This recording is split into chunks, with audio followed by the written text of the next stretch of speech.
Happy Easter! Hey, it's finally here. I am so excited. I can't believe it. Hey, I have a bag full of Easter jokes. Do you want to hear some?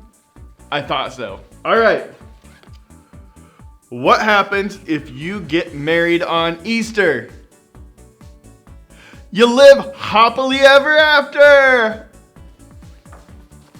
Okay, here's another one. What kind of bean can't you grow in a garden? A jelly bean! Okay, one more. Let's do one more. How does the Easter Bunny stay in shape? He exercises! Yes! Oh, they're so good. Okay, one more. That's it. Then we're done. What's upside down and hard to do?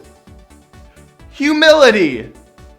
Humility is putting others first by giving up what you think you deserve. And that is no joke, because that is exactly how Jesus lived. So to celebrate exactly how Jesus lived, let's do something. Let's stand up, crank the volume up on your TV, and let's worship and then check out our videos. Here we go.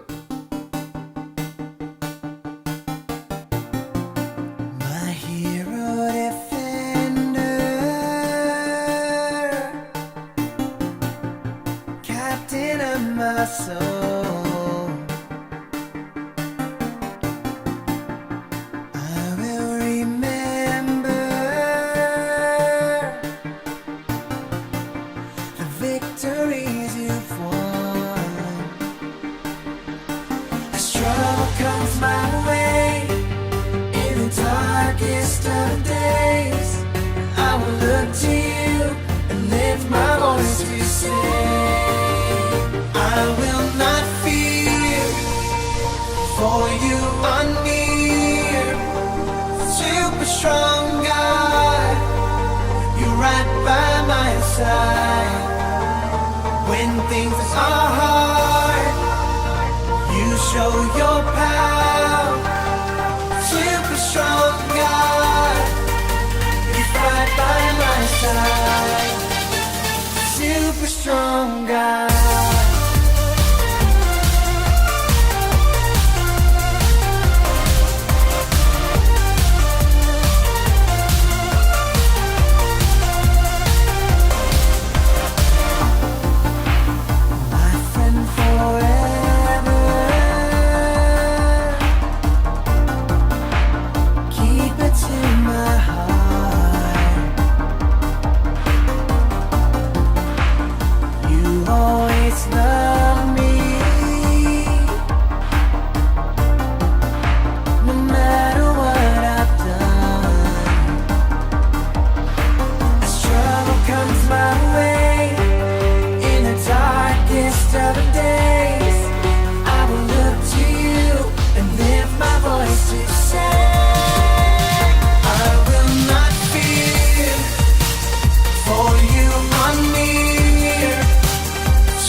When things are hard, you show your power.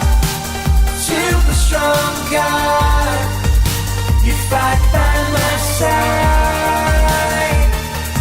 forever and ever. Super strong God, you're right by my side.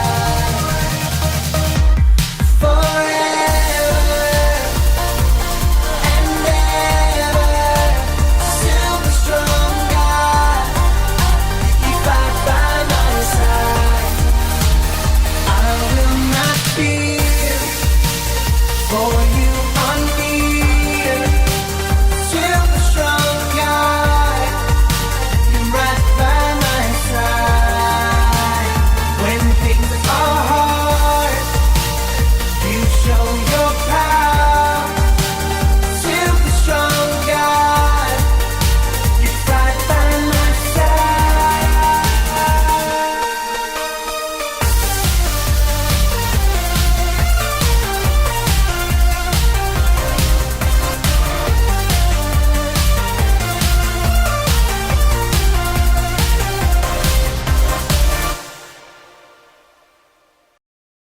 Hey, John, I've got a question. What is it, Brandon? No, I'm asking the question. Fine, say the question. Why do we paint Easter eggs? Because it's easier than wallpapering them. Oh! Hey, did you hear the one about the lady whose house was infested with Easter eggs? I did, but she's fine now. You don't say. Yeah, she called an exterminator. Ah! Exterminator. Oh! Hey, that reminds me. How does the Easter Bunny stay so healthy? I'm guessing a steady diet of fresh greens and vegetables. That and exercise. Ah! Hey, speaking of the Easter Bunny, do you know how much he gets for every basket he makes? How much? 2 points like everyone else. Oh boy, I think we're gonna have to stop doing this pretty soon. Why, 'cause the yolks are so bad? No, I'm getting dizzy. We're upside down. Oh. I need air. I need air.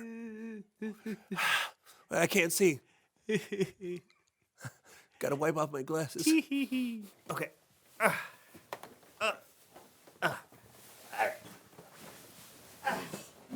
Okay.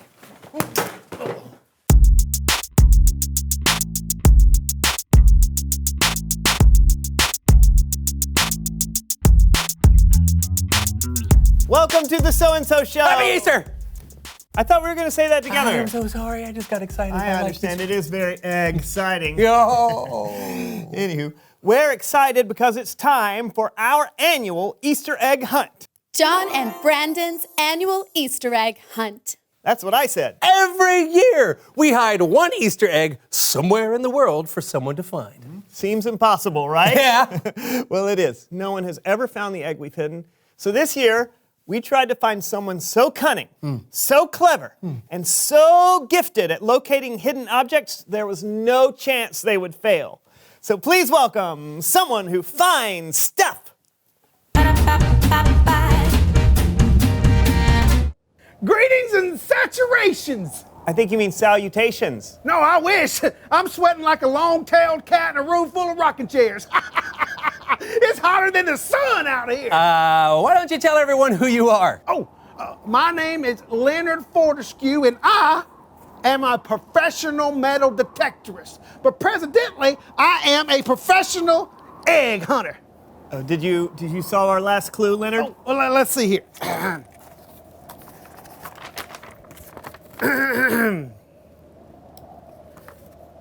We're four-sided and stand very tall, perched in sand with no water at all.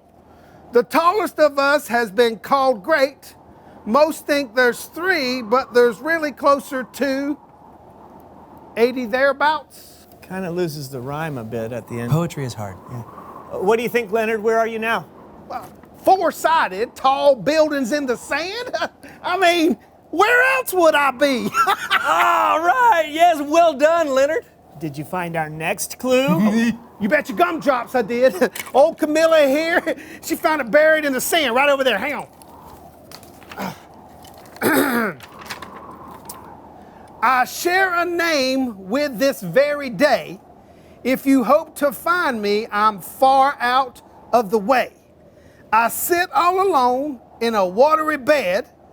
I have no body, so look for the part of the body that typically sits on top. Why not just say the head? I didn't want to make it too easy. It's the world's biggest head of lettuce.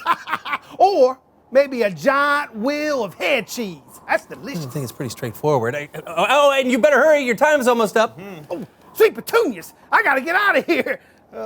Once I find my camel. Hey, Billy Bob! This could take a while. I agree completely. That's why we're gonna play a little game I call Egg Smash.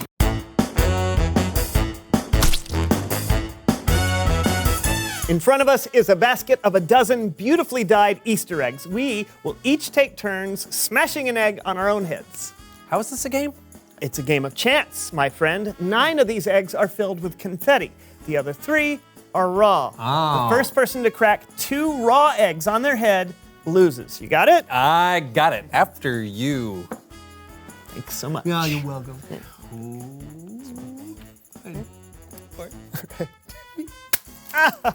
Nice! Ow. Confetti and pain. Your turn. Oh, great. What do you got? What do you got? Oh! It's a party in your It's a head. party. Good. Hey, nice. Wow. There we go. Red. Whoa! What? I'm getting nervous. There's 3 yolks here. I know. 3 and 7. What's it gonna be? Okay. Yeah. Oh! I think that's a strike 1. How's that feel? That's great. All right, Great. all right, here we go. My turn. All right, here we go. Ready? Here we go. Oh! I think we have a winner. It's me. Boom! I'm getting closer to your egg. I can almost taste it. I can taste it. I figured it out. I'm on Easter Island. Look at that big head. Reminds me of my mama. You got there fast. Thank you. I did have a little problem in customs. They apparently don't like you to bring camels onto the island for some reason. Why did you bring? You know what? Never mind. Did you find the last clue? Does a one-legged duck swim in a circle? The last place to go is where you already know. 2 sit here on their keister. Hurry up so we can celebrate Resurrection Day together. You've got egg on your face. Huh.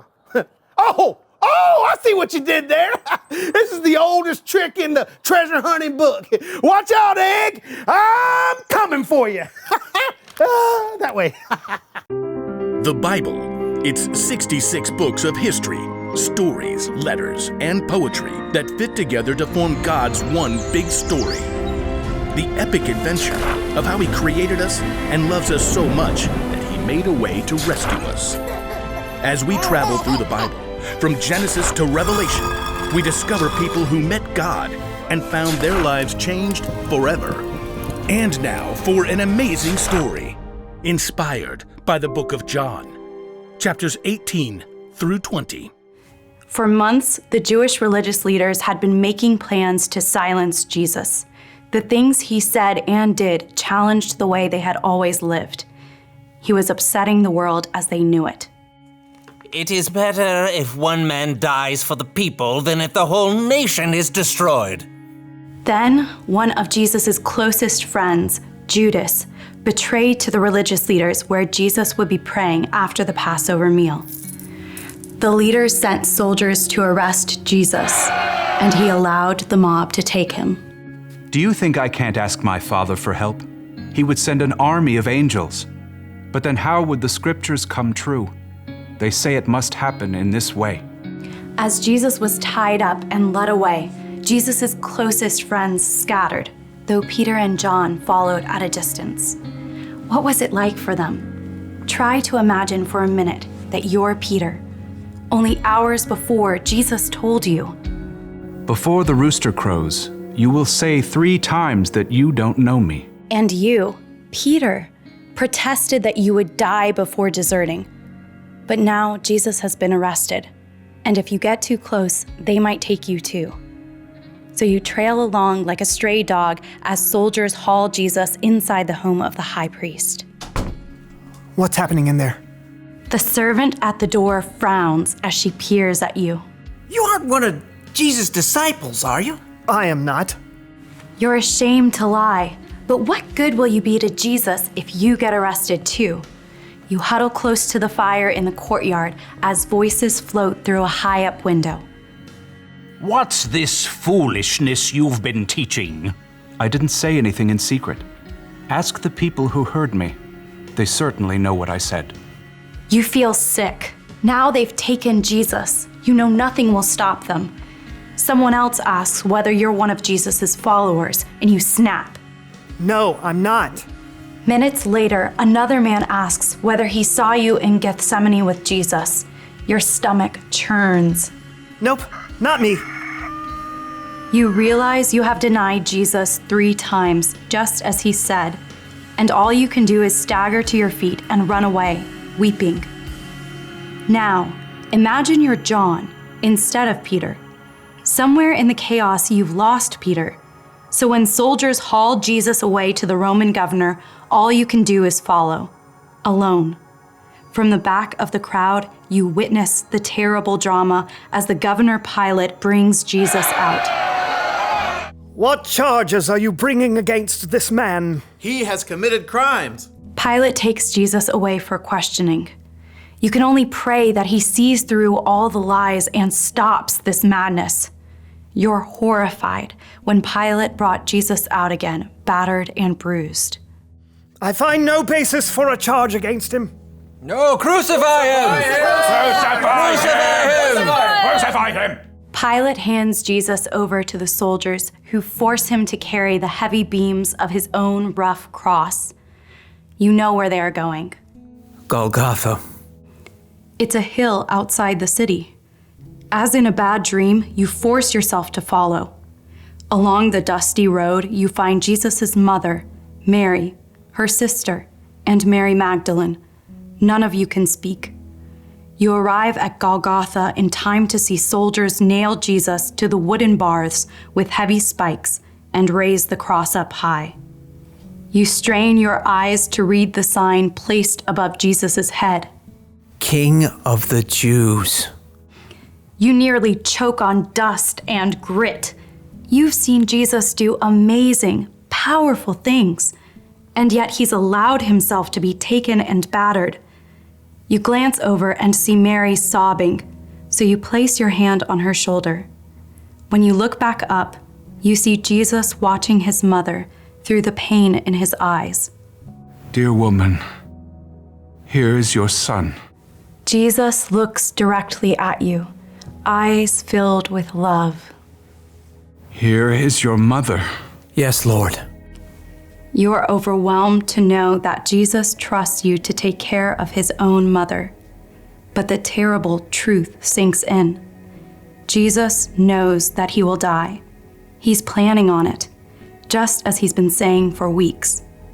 A short time later, you see him lift his gaze to heaven. It is finished. Then he bows his head, and you can see the life leave his body. All the air seems to leave your own lungs too.